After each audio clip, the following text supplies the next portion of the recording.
वेदांत जैसे ही waiting room में दाखिल हुआ, सामने का नज़ारा देखकर उसके पैरों तले ज़मीन ही खिसक गई। पर उसके चेहरे पर वो हैरानी बस 2 ही पल के लिए टिकी, जिसकी जगह भयानक गुस्से ने ले ली। उसकी आंखों में एकदम से खून उतर आया और मुट्ठियां भींच गई। वो भागकर गया और विकी की गर्दन को पीछे से पकड़ उसे खींचकर नायरा के ऊपर से हटा लिया। वेदांत को देखकर विकी कुछ समझ पाता उससे पहले ही उसने उसके मुंह पर ऐसा मुक्का मारा जिससे वो दूर डेस्क पर जा गिरा। उसका सिर डेस्क से टकराया और वो जख्मी होकर नीचे गिर पड़ा। वेदांत वेदांत नायरा ने दबी और अटकती आवाज़ में। जैसे ही वेदांत को पुकारा, वेदांत ने उसे देखा। काउच पर पड़े एक सांस लेने के लिए तड़पती नायरा को देखकर उसका गुस्सा एक पल के लिए नरमा गया। वो झट से उसके पास बैठ गया। उसके बिखरे बाल, लाल गाल, फटे होठों से बहता खून, अस्त व्यस्त कपड़े, खुले कंधे, बाहों पर खरोच के निशान और उसके एक कंधे पर मौजूद काटने का निशान देखकर उसकी आंखों में पानी आ गया। वेदांत, वो ठीक से उसका नाम तक नहीं ले पा रही थी। नायरा, नहीं नहीं, मैं आ गया हूँ, वो उसके बाल संवारते हुए बोला, पर वो उठ भी नहीं पा रही थी। वेदांत, तभी नायरा ने अपने कांपते हाथ को सीने पर रख लिया। शायद उसके सीने में दर्द उठा था। अब वेदांत बहुत ज़्यादा बौखला गया। उसे समझ नहीं आ रहा था कि क्या करे, इसीलिए सबसे पहले उसने आसपास उसका बैग ढूंढा। वो नीचे गिरा, उसका बैग लेकर आया और उसे पलट दिया। उसमें से दवाई की 2 शीशियाँ गिरी। उसने उन दोनों में से कुछ पिल्स निकाली और डरते हुए नायरा का सिर ऊपर उठाकर उसे वो दवाइयाँ खिला दी और उसे अपने सीने से लगा लिया, जबकि नायरा ने कांपते हुए उसे कसकर पकड़ लिया। नहीं नहीं, सब ठीक है, सब ठीक है नायरा। वो बड़े ही प्यार और केयर से उसके बालों को सहलाने लगा। उसने धीरे से उसके ड्रेस की शोल्डर स्ट्रैप को पकड़ उसके कंधे पर वापस रख दिया। तभी दवाई के तुरंत असर से नायरा के दिल की धड़कन काबू में आने लगी। वेदांत, वेदांत, वो बुरी तरह रोते हुए वेदांत से लिपट गई। नहीं, रोते नहीं, रो मत, सब ठीक है, ओके? मैं आ गया हूँ ना, no one will you hurt you, I will keep you safe, रो मत नायरा। वो उसकी पीठ थपथपाते हुए बोले जा रहा था, जिससे नायरा शांत होने लगी। कुछ नहीं होगा, कुछ नहीं होगा, मुझ पर भरोसा है ना तुम्हें? वेदांत ने अपने दोनों हाथों में उसके चेहरे को पकड़ा और उसकी आंखों में देखकर बोला। उस पर नायरा ने रोते हुए हाँ में सिर हिलाया। तो शांत हो जाओ, शांत हो जाओ और एक लंबी सांस लो। उसके कहने पर नायरा ने एक लंबी सांस अंदर ली। गुड, फिर से सांस लो। नायरा ने फिर से एक गहरी सांस ली। वेदांत ने जल्दी से अपना कोट उतार नायरा के ऊपर डाल दिया और उसे फिर से अपने सीने से लगा लिया। कुछ नहीं होगा, सब ठीक है, सब बिल्कुल ठीक है। तभी विकी अपना सिर पकड़ उठा। उसकी आवाज़ सुनकर वेदांत की आंखों में फिर से खून उतर आया। नायरा को वहीं काउच पर छोड़ वो उठा और गुस्से में उसके करीब गया। तेरी हिम्मत कैसे हुई?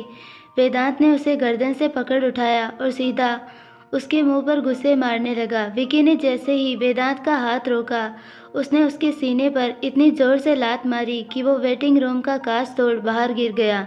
ठीक उसी वक्त मनीष जी और नीता जी दोनों वहां आ पहुंचे। सारा स्टाफ भी उस आवाज़ को सुनकर दंग रह गया। तभी वेदांत गुस्से में बाहर आया। वो सीधा विकी के सीने पर बैठ गया और उसे बुरी तरह मारने लगा। तेरी हिम्मत कैसे हुई मेरी नायरा को अपने इन घटिया हाथों से छूने की? हिम्मत कैसे हुई तेरी? वेदांत का ऐसा गुस्सा देखकर मनीष जी और नीता जी के पैर ही जम गए। मिस्टर खुराना, रोकिए अपने बेटे को, वरना वो मार देगा हमारे बॉस को। विकी का मैनेजर भागकर मनीष जी के पास गया। वेदांत, रुक जाओ, छोड़ो उसे। मनीष जी उसे रोकने की कोशिश करने लगे, पर वेदांत उनसे काबू ना हुआ। तू जानता है ना किसे छुआ है तूने? वो मेरा प्यार है, मेरी जिंदगी है वो। वेदांत उसके मुंह पर मारता गया। विकी के मुंह से खून निकलने लगा। वेदांत, रुको। मनीष जी ने जैसे ही वेदांत का हाथ पकड़ा, ए हट। वेदांत ने अपने पिता को भी पीछे धकेल दिया। ये देखकर नीता जी और लगभग सभी दंग रह गए। नायरा को हाथ कैसे हाथ लगाया तूने? वेदांत के हाथ से भी खून निकलने लगा। विकी बेहोश होने की कगार पर आ गया, पर वो रुकने का नाम ही नहीं ले रहा था। ये देखकर नीता जी आगे आई। हटो वेदांत। उन्होंने किसी तरह उसका हाथ पकड़ उसे विकी से दूर किया। विकी वहीं बदहवास पड़ा था। छोड़ो मुझे, जाने दो। नीता जी उसे काबू ना होता देखकर मनीष जी उसके सामने आकर खड़े हो गए। दिमाग खराब हो गया है तुम्हारा, जानते हो किस पर हाथ उठा रहे हो। वो सुनकर वेदांत ने नीता जी का हाथ झटक दिया और गुस्से में बोला, जानता हूँ, अच्छे से जानता हूँ, इस जैसा घटिया इंसान और नीच इंसान मैंने आज तक कभी नहीं देखा। He is such A bloody psycho. इसने नायरा के साथ बदतमीजी, उस 2 कौड़ी लड़की के लिए हमारी 500 करोड़ की पार्टनरशिप को लात मार रहे हो तुम। मनीष जी उसकी बात सुने बिना ही चिल्ला पड़े, नायरा के लिए 500 करोड़ तो क्या, 5000 करोड़ भी लात मार सकता हूँ मैं। वेदांत उनकी आंखों में आंखें डालकर बोला। अंदर काउच पर डरी सहमी बैठी नायरा ने भी ये सब सुना। इस दुनिया का सारा खजाना, सारी दौलत, मेरी जिंदगी, मेरी नायरा पर न्यौछावर। उसने जैसे ही ये कहा, नीता जी और मनीष जी सुन्न रह गए, पर नायरा की आंखों से आंसू गिर पड़े। उसके दिल में एक अजीब सा तूफान उमड़ गया। वेदांत कांचों को अपने जूतों से कुचलता हुआ अंदर गया। वो नायरा के सामने बैठ गया। उसका चेहरा देखते ही उसकी गुस्से से भरी आंखें प्यार और केयर से भर गई। चलो यहाँ से नायरा, यहाँ लोग इस हद तक गिर चुके हैं कि औरत की इज्जत और पैसे को एक साथ तोलने लगे हैं। थैंक यू सो मच मुझे इनके जैसा बनने से रोकने के लिए। शायद तुम ना होती तो आज मैं भी ऐसा बन जाता। तुम्हारा एहसान मेरी रूह को गिरवी रख कर भी नहीं चुका पाऊंगा मैं। उसने नायरा के माथे को चूम लिया और उसे धीरे से अपनी गोद में उठा लिया। नायरा इस बार बिना कुछ सोचे समझे उसके गले में बाहें डाल उससे पूरी तरह लिपट गई। उसने वेदांत को कसकर पकड़े रखा क्योंकि अब तक भी उसका बदन पूरी तरह कांप रहा था। वेदांत उसे उठाकर अपने माता पिता के सामने से वहाँ से बाहर निकल गया।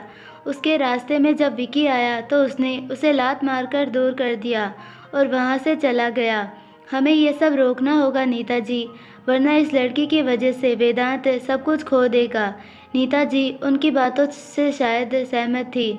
अब हमें ठोस कदम उठाने ही होंगे, मनीष जी ने ठान लिया था। कुछ देर बाद एक बहुत ही शानदार और लग्जूरियस होटल रूम में नायरा बेड के हेडबोर्ड से टिक कर बैठी थी और वेदांत उसके ठीक पास बैठे उसके जख्मों पर दवाई लगा रहा था। उसके चेहरे पर इस वक्त गंभीर भाव थे। तुम क्या सोच रहे हो? नायरा ने हल्की आवाज़ में पूछा। सोच रहा हूँ कि उस कमीने की हड्डियाँ कहाँ दफनानी है। वो सुनकर नायरा चुप हो गई। वो अभी भी उसकी आवाज़ में गुस्सा महसूस कर सकती थी। तुम अब ठीक फील कर रही हो ना? उसकी बाँह पर जो खरोच थी उसे दवाई लगाते हुए वेदांत ने पूछा। हाँ। नायरा ने हाँ में सिर हिलाया और फिर से पूछा। वो तुम्हारा बहुत बड़ा इन्वेस्टर था, तुम पर ऐसे 100 इन्वेस्टर्स कुर्बान। वेदांत के जवाब ने फिर से उसका दिल धड़का दिया। तभी वेदांत ने धीरे से उसके कंधे पर उंगली से हल्के से दवाई लगाई। तभी नायरा ने एकदम से उसका हाथ पकड़ लिया। ऐसा मत करो वेदांत, मेरी वजह से खुद को बर्बाद कर लोगे तुम, और अगर मैं खुद बर्बाद होना चाहूँ तो। वेदांत हल्के से उसके करीब आ गया और उसके कंधे पर अपने होठ रख दिए। उसी के साथ नायरा के रोंगटे खड़े हो गए और उसकी आंखें बंद हो गई, पर खुद को संभाल ले उसने वेदांत को दूर किया और उठने लगी। मुझे जाना है, कोई ज़रूरत नहीं। वेदांत ने उसे पकड़े वापस हेडबोर्ड से टिका दिया। वो वहाँ से हिल ना सकी, इसीलिए उसके दोनों और अपने हाथ रख दिए। अभी तक मैंने तुम्हें जाने के लिए नहीं कहा है, वो उसके करीब आते हुए बोला। आखिर तुम क्या चाहते हो? नायरा ने फ्रस्ट्रेट होकर पूछा। तुम्हें चाहता हूँ मैं। उसका जवाब सुनकर नायरा की आंखें बड़ी हो गई। वेदांत, तुम्हारी चाहत इस जन्म में पूरी नहीं हो सकती। अगर ऐसा है तो मैं तुम्हारे हाथों मरकर एक नया जन्म। वो अपनी बात पूरी कर पाता उससे पहले ही नायरा ने उसके होठों पर अपना हाथ रख दिया। ऐसा मत कहो प्लीज़, मेरी उम्र भी तुम्हें लग जाए। नायरा की ज़ुबान से वो सुनते ही वेदांत ने उसकी हथेली को चूम लिया। वेदांत, उसने जैसे ही अपना हाथ पीछे खींचा, वेदांत ने उसकी कलाई पकड़ उसे अपने पास खींचा। नायरा के होठ उसके होठों से टकराते टकराते बचे, पर वेदांत ने उसकी कलाई को चूम लिया। उससे नायरा के रोंगटे खड़े हो गए। तुमने कहा था कि तुम मुझसे दूर रहोगे, वो लड़खड़ाते हुए बोली। उसका हाथ नीचे रखकर वेदांत फिर से अपने होठों को उसके होठों के करीब ले आया। क्यों? क्या तुम्हें मेरा पास आना पसंद नहीं? वो एकदम सर्द आवाज़ में बोला। उसकी सांसों की गर्माहट नायरा के होश उड़ा रही थी। वेदांत, वो उसे रोकना चाहती थी पर रोक नहीं पा रही थी। उल्टा उसकी खुद की नज़रें उसके गुलाबी और नरम होठों पर जा गिरी। तुमने तुमने प्रॉमिस किया था। वेदांत उसके करीब आता गया, पर जैसे ही उसके होठ नायरा के होठों से टकराने वाले थे, नायरा की आंखें अपने आप बंद होने लगी। वेदांत खुद ये देखकर हैरान हो गया, लेकिन अगले ही पल मुस्कुरा पड़ा। उसने आगे बढ़कर नायरा के माथे पर अपने होठ रख दिए। वो महसूस होते ही नायरा ने आंखें खोल उसकी ओर हैरानी से देखा, पर वेदांत मुस्कुराकर उसे देख रहा था। तुम मुझसे इतना डरती क्यों हो? क्या मैं इतना डरावना हूँ? बहुत ज़्यादा। दूर रहो। नायरा ने उसे धक्का देकर दूर कर दिया, जिससे वो मुस्कुरा पड़ा और बेड से उठा। मैं अभी आता हूँ। वो वॉशरूम की तरफ चला गया, पर उसके जाते ही नायरा ने अपना दिल थाम लिया। ये क्या हो रहा है मेरे साथ? उसे एक अजीब सा एहसास हो रहा था। ये लड़का पागल कर देगा मुझे। उसने पास पड़ा एक तकिया उठाकर गुस्से में नीचे फेंक दिया।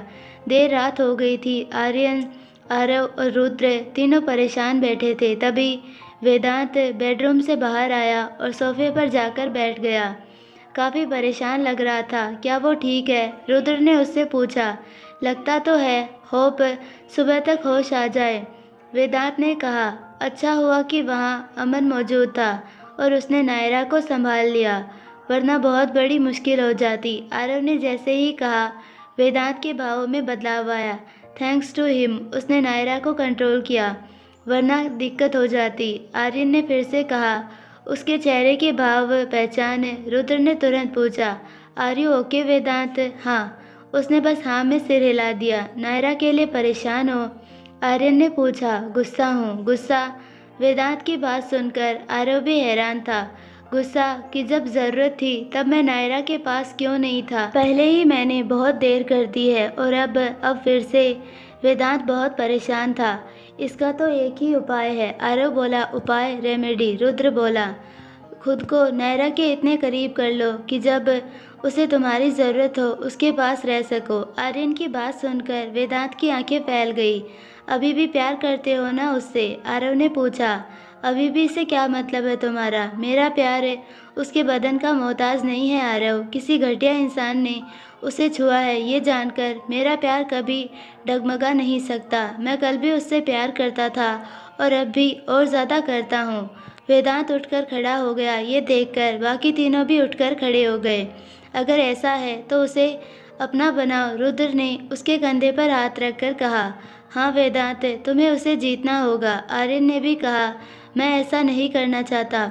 तुम सब अच्छे से जानते हो कि ऐसे वो कभी अपनी ज़िंदगी में आगे नहीं बढ़ पाएगी वेदांत। आरव ने उसकी बात काट दी। पर मैं उसे फोर्स नहीं करना चाहता। मैंने ठान लिया है कि मैं उसका वेट करूँगा। तो फिर कुछ नहीं हो सकता। आरव ने मुंह फेर लिया। मतलब? वेदांत ने तुरंत फिर अपनी ओर पलटा उसे।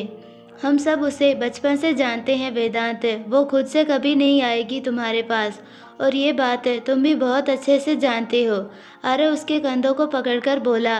तभी वेदांत ने एकदम से उसके हाथ झटक दिए और चिल्ला पड़ा। पर क्यों? क्यों वो मेरे पास नहीं आना चाहती? उसकी आंखों में उभरते आंसू देखकर सब हैरान रह गए। क्यों? क्यों मेरा उससे प्यार करना उसे पसंद नहीं? क्यों मेरा छूना उसे गवारा नहीं? वेदांत, रुद्र उसे संभालने आगे आया, पर उसने उसका हाथ भी झटक दिया। बहुत बहुत बुरा लगता है, दिल दुखता है मेरा, दर्द होता है, यहाँ सीने में दर्द होता है। वेदांत की आंखों से आंसू गिरने लगे। दर्द होता है जब वो मुझे उन नज़रों से नहीं देखती। दर्द होता है जब मेरे करीब आने से पीछे हट जाती है, मेरे छूने से घबरा जाती है वो। सबको उसकी बातें सुनकर बहुत बुरा लगा। क्या मैं इतना बुरा हूँ? ये सोचकर भी डर लगता है कि मुझे शायद मेरे करीब आने से उसे उस कमीने की याद ना आ जाए। वेदांत शांत हो जाओ। रुद्र फिर से उसके करीब आया। मैं उससे बहुत प्यार करता हूँ रुद्र, इतना प्यार है कि उसके बिना नहीं जी सकता। ये 12 साल उसके बिना मर मर कर गुजारे हैं मैंने। अब जब वो करीब है तो करीब होकर भी मेरी नहीं हो सकती। उसे रोता देखकर आर्यन और आरव भी उसके पास आए। कहीं तो कोई तो तरीका होगा जिससे वो मुझे भी पसंद करे, मुझसे प्यार करे। वो तुमसे प्यार करती है वेदांत, आर्यन बोला। तो क्यों दूर भागती रहती है मुझसे? क्योंकि वो अपने अतीत का साया तुम पर पड़ना नहीं देने चाहती। आरव की बात सुनकर वेदांत ने उसकी ओर चौंक कर देखा। मैंने कहा ना, हम बचपन से जानते हैं उसे। वो कभी कोई ऐसा काम नहीं करेगी जिससे उसकी वजह से किसी और को परेशानी हो। मुझे यकीन है कि यही वजह है जिससे वो तुम्हारे पास नहीं आना चाहती। आरव की बात सुनकर वेदांत सोच में पड़ गया। वेदांत, ऐसे हार मत मानो। आरव ने उसके कंधे पर हाथ रखा। हम सब भी उसे खुश देखना चाहते हैं और हमें पता है कि उसकी खुशी तुम्हारे साथ है। आर्यन ने भी कहा, मुझे भी पूरा यकीन है कि तुम ही उसके लिए सही चॉइस हो। तुम उसे हर खतरे से, हर मुसीबत से प्रोटेक्ट कर सकते हो। रुद्र ने कहा, इसीलिए हार मानकर या फिर इंतज़ार में मत बैठे रहो, तुम्हें कदम आगे बढ़ाने होंगे। वेदांत, आरव बोला, इसमें हम सब तुम्हारा साथ देंगे। रुद्र बोला, हाँ। वेदांत, बस अब बहुत हुआ इंतज़ार, अब आगे बढ़कर कुछ करने की बारी है। अगर वो तुम्हें उन नज़रों से नहीं देखती तो उसे मजबूर कर दो कि वो तुम्हें वैसे देखे। अगर तुम्हारे करीब आने से, तुम्हारे छूने से डर जाती है तो उसका वो डर ख़त्म कर दो। आरव ने कहा। उन सब की बातें सुनकर वेदांत के चेहरे पर हल्की सी मुस्कान आई, क्योंकि उसके अंदर अब हिम्मत आई थी। उसे मुस्कुराता देखकर सबको बहुत अच्छा लगा। वैसे भी इसमें हम सबका एक बहुत बड़ा स्वार्थ भी है। आरव की बात पर उसके चेहरे पर सवाल आ गए। अगर वो तुम्हारे साथ रही तो हमें उसका हाथ किसी और के हाथ में देने की ज़रूरत नहीं पड़ेगी। हम उसे दूर जाता नहीं देख सकते। आर्यन मुस्कुराकर बोला, जिस पर वेदांत मुस्कुरा पड़ा। एक और बात, अगर इसने नायरा को परेशान किया तो हम सब जब चाहें इसके घर जाकर इसकी पिटाई कर सकते हैं। रुद्र की बात पर सब हंस पड़े। अब कल से ही एक नई शुरुआत करो। नायरा को मजबूर कर दो कि वो तुमसे प्यार करने लगे। आरव की बात पर वेदांत ने हाँ में सिर हिलाया। वो तीनों उससे लिपट गए। वर्तमान समय, वेदांत इस वक्त आईने के सामने खड़ा था और अपने हाथ पर पट्टी कर रहा था। विकी की पिटाई करते वक्त उसका हाथ भी जख्मी हो गया था। इस वक्त उसके बदन पर शर्ट नहीं थी और हाथ पे पट्टी करते हुए वो अपने दोस्तों से हुई बातें याद कर रहा था। आज नायरा ने उसके करीब आने से जैसा रिएक्ट किया था, वो याद कर उसे बहुत खुशी हो रही थी। उसे अब यकीन होने लगा कि शायद उसकी पहल उसे नायरा के दिल में जगह दिला सकती है। नायरा अपने कमरे में आईने के सामने बैठी खुद को देख रही थी। उसने धीरे से अपने होठों को छू लिया। जैसे ही वेदांत की गर्म सांसों का अपने होठों से टकराना उसे याद आया, उसके रोंगटे खड़े हो गए। पेट में अजीब सी हलचल होने लगी। आखिर ये कैसा एहसास है? मैंने पहले कभी ऐसा महसूस नहीं किया। वो काफ़ी ज़्यादा कंफ्यूज थी। क्या जब कोई हमारी मर्ज़ी से हमारे करीब आता है तो क्या ऐसा ही महसूस होता है? क्या ये डर है? नहीं, ये डर नहीं है। पर अगर ये डर नहीं है तो आखिर ये है क्या? उसके पास सवाल थे पर जवाब एक भी नहीं। तभी रेखा जी ने नायरा को पुकारा। नायरा। हाँ मम्मा। नायरा ने ज़ोर से आवाज़ लगाई। बेटा, आर्यन का फ़ोन था, तुम्हें बुलाया है उसने। अब क्या रायता फैला दिया इसने। हाँ, जा रही हूँ मम्मा। वो फ्रस्ट्रेट होकर उठी और नीचे गई, पर जैसे ही वो रेखा जी के करीब से गुजरी वो बोली, अपना फ़ोन है, कभी चार्ज भी कर लिया करो। हाँ सॉरी, मैं भूल गई थी, नायरा ने रूखे स्वर में कह दिया, जबकि उसने उन मैसेजेस से डरकर अपना फ़ोन बंद कर रखा था। मैं अभी आती हूँ, रुको नायरा। अंकिता जी ने जैसे ही रोका वो रुक गई। बेटा, ये होठ पर क्या लगा? उन्होंने पास आकर जैसे ही पूछा। नायरा घबरा गई। वो नानू, आपको तो पता है ना, मैं कहीं भी गिरती पड़ती रहती हूँ। गलती से लग गया था, मुझे जाना है, बाद में मिलती हूँ। बात टालकर वो वहाँ से चली गई।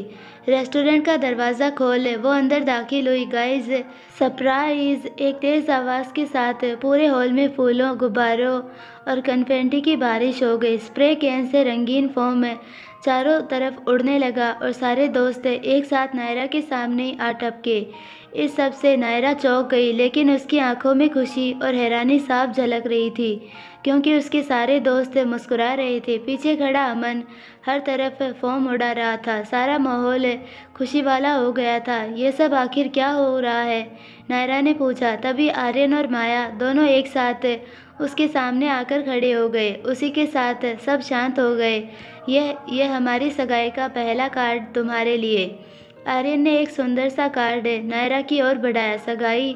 नायरा की आंखें एकदम से फैल गई। हाँ, 2 दिन बाद हमारी सगाई है नायरा। माया आंखों में आंसू लिए मुस्कुराकर बोली। वो सुनते ही नायरा खुशी से झूम उठी। वो खुश होकर उन दोनों के गले लग गई। ये देखकर सब बहुत ही ज़्यादा खुश हो गए। सब उनसे आकर लिपट गए। सबके चेहरों पर खुशी उभर आई थी। तभी वेदांत की नज़र दूर खड़े अमन पर गई। उसकी नज़र बस नायरा पर टिकी थी। ये देखकर वेदांत को थोड़ा अजीब लगा, या यूं कहे कि ये सब पसंद नहीं आया।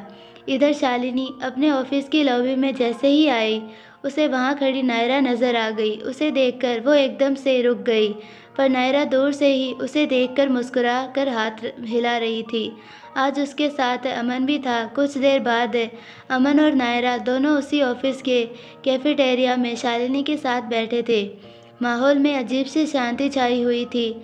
शांति भंग करते हुए नायरा जैसे ही बोली, शालिनी ने उसकी बात काट दी। नायरा, अगर तुम उसी बारे में बात करने आई हो तो प्लीज़ मुझे कुछ नहीं सुनना, क्योंकि मैं इस बारे में कुछ सुनना ही नहीं चाहती। बस एक बार मेरी बात सुन लो शालिनी। नायरा प्लीज़। शालिनी उठकर जैसे ही वहाँ से जाने को हुई, नायरा ने उसका हाथ पकड़ लिया और रुआन सी होकर बोली, प्लीज़ शालिनी। अमन उसे देखता रहा। शायद किसी और के लिए नायरा का बेवजह ऐसे परेशान होना उसे रास नहीं आ रहा था।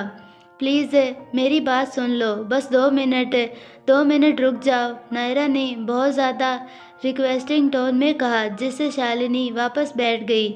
नायरा ने 2 पल खुद को शांत किया और फिर धीमे स्वर में बताना शुरू किया।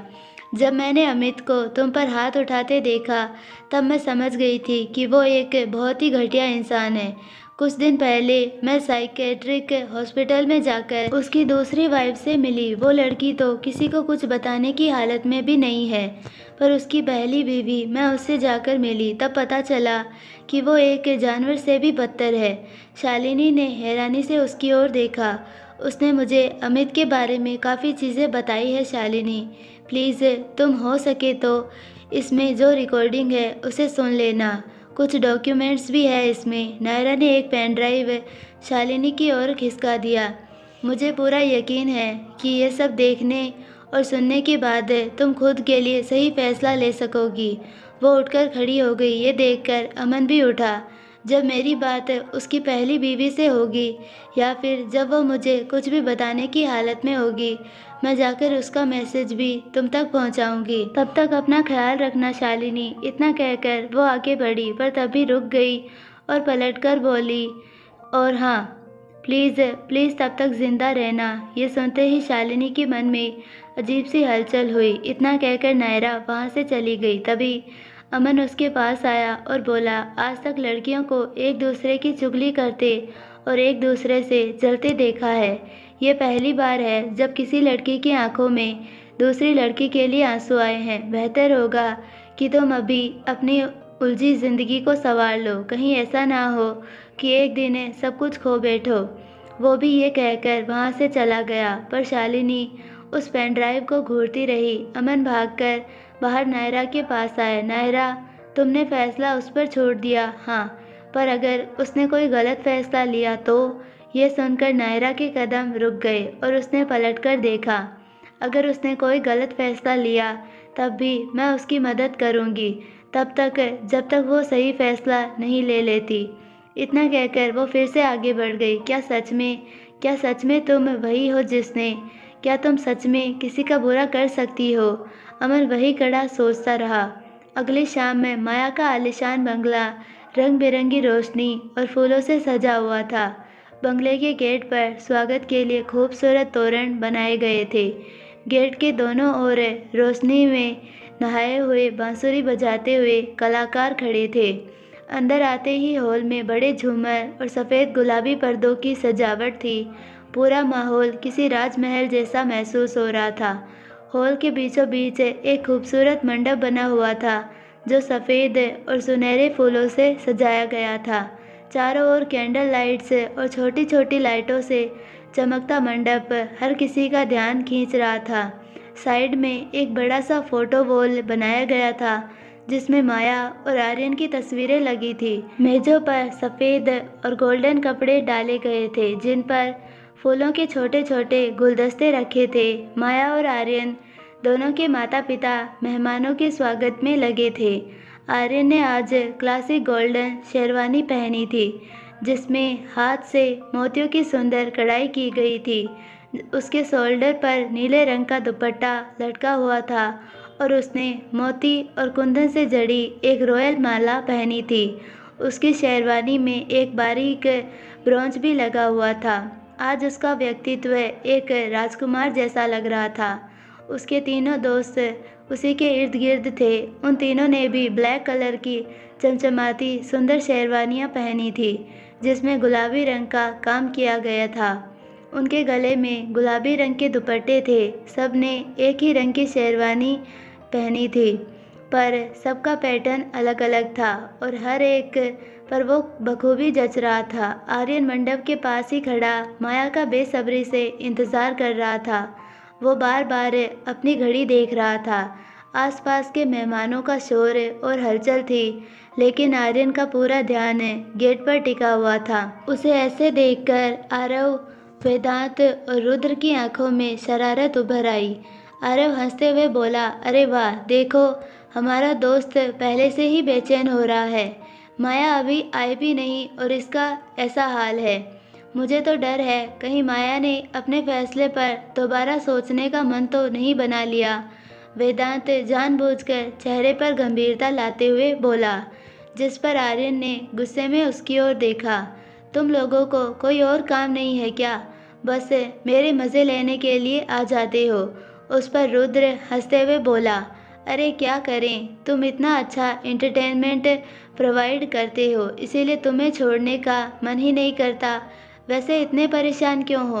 अरे भाई, लड़कियों को तैयार होने में टाइम लगता है।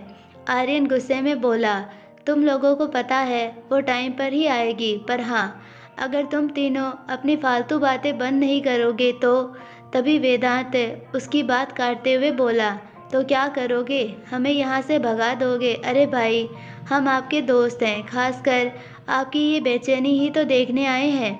वो तीनों ज़ोर ज़ोर से हंसने लगे। तभी वेदांत की नज़र दूसरी ओर गई तो उसे सामने मनीष जी और नीता जी नज़र आए।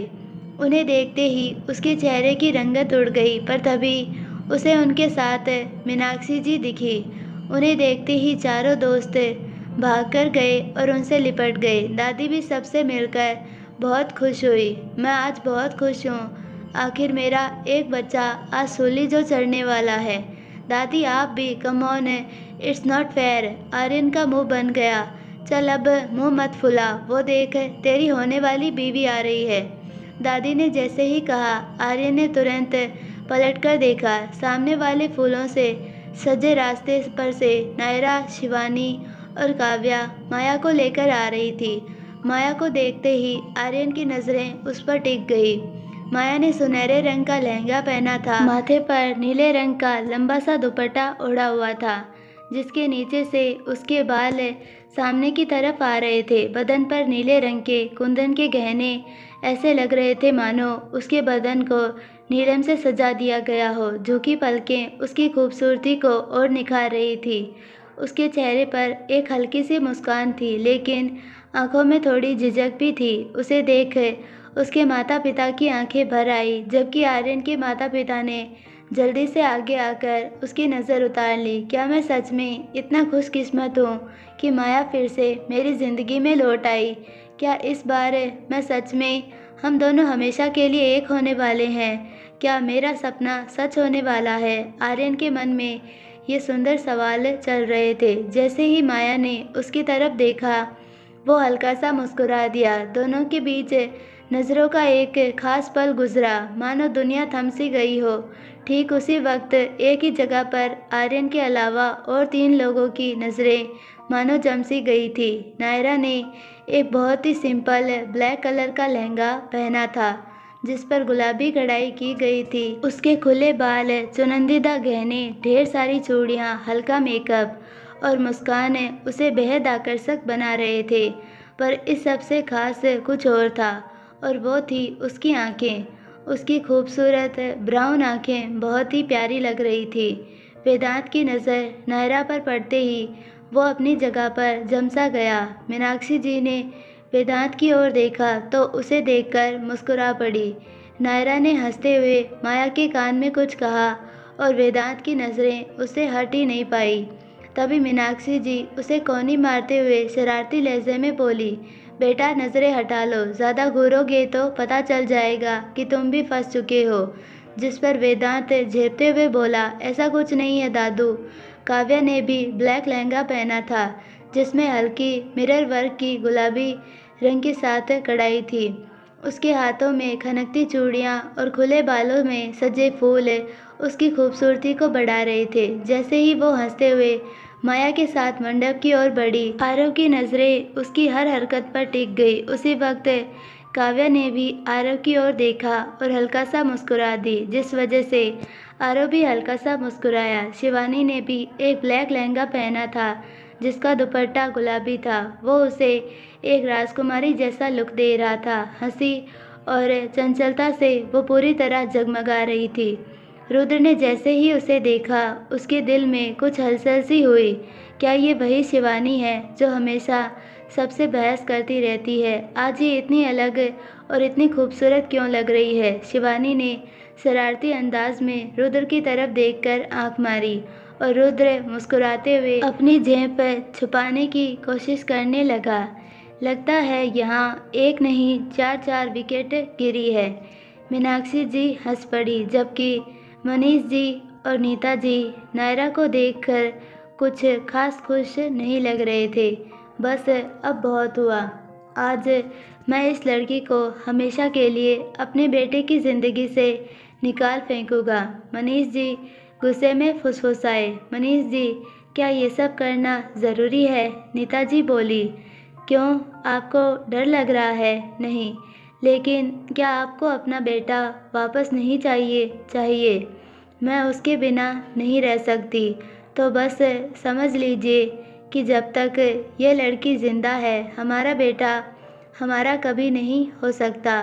मनीष जी गुस्से में बोले और अपनी जेब से फ़ोन निकाल किसी को कॉल किया। कहाँ हो तुम? उस ओर शायद कोई जवाब आया था। अगर पैसे पूरे चाहिए तो इस फंक्शन के ख़त्म होने से पहले काम पूरा कर देना, उन्होंने गुस्से में कहा और फ़ोन काट सामने देखा।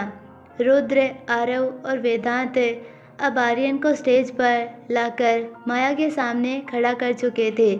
सब लोग बहुत ही ज़्यादा खुश थे। तभी नायरा की नज़र नीचे खड़े अमन पर गई और वो उसे ऊपर आने के लिए कहने लगी। अमन बार बार मना कर रहा था, इसीलिए वो खुद उसके पास गई और उसका हाथ पकड़ उसे खींचकर ऊपर ले आई। दूर खड़ा वेदांत ये सब हैरानी से देख रहा था। सब इस बात से अनजान थे, लेकिन उसे अमन पर इस वक्त बहुत ज़्यादा गुस्सा आ रहा था। आई होप आपको ये पार्ट पसंद आया होगा, और अगर पसंद आया है तो प्लीज़ वीडियो को लाइक, शेयर और चैनल को सब्सक्राइब ज़रूर कीजिए और बेल आइकन नोटिफिकेशन को ऑल पर सेलेक्ट कर दीजिए ताकि हमारी सारी वीडियोस की नोटिफिकेशंस आपको मिलती रहे। मिलते हैं नेक्स्ट पार्ट में, तब तक के लिए बाय।